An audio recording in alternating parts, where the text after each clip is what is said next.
नंदवंश की पूरी कहानी। परिचय। नंदवंश भारत के प्राचीन मगध साम्राज्य का अंतिम वंश था, जिसने मौर्य वंश से पहले शासन किया। इस वंश की स्थापना महापद्मनंद ने की थी। यह वंश लगभग 345 ईसा पूर्व से 321 ईसा पूर्व तक मगध पर शासन करता रहा। नंदवंश ने भारत के इतिहास में राजनीतिक, आर्थिक और प्रशासनिक दृष्टि से एक नया युग आरंभ किया। एक, नंदवंश की स्थापना। शिशुनाग वंश का अंत। नंदवंश से पहले शिशुनाग वंश मगध का शासक था। उसका अंतिम राजा कालाशोक या महाशोक था। कालाशोक के बाद मगध में अव्यवस्था फैल गई। इसी समय एक महत्वाकांक्षी व्यक्ति महापद्मनंद ने सत्ता हथिया ली और नंदवंश की स्थापना की। 2. महापद्मनंद नंदवंश का संस्थापक। उत्पत्ति। महापद्मनंद की उत्पत्ति को लेकर मतभेद है।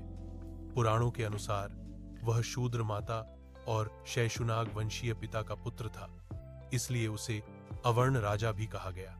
लेकिन उसकी योग्यता और बुद्धिमत्ता के कारण वह सिंहासन पर बैठ सका। शासन काल। महापद्मनंद ने लगभग 88 वर्ष तक शासन किया।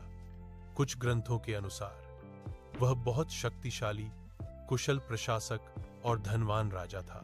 विस्तार नीति। उसने संपूर्ण उत्तर भारत को अपने अधीन कर लिया।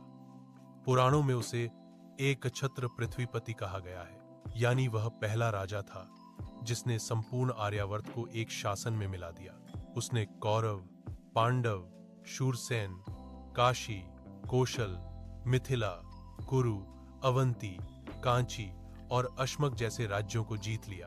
3.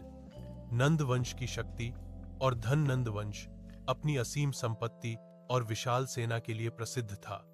कहा जाता है कि उनके पास 2-0-0 पैदल सैनिक, 20-0 घुड़सवार, 2-0 रथ, 3-0 हाथी थे। उनकी सेना इतनी बड़ी थी कि सिकंद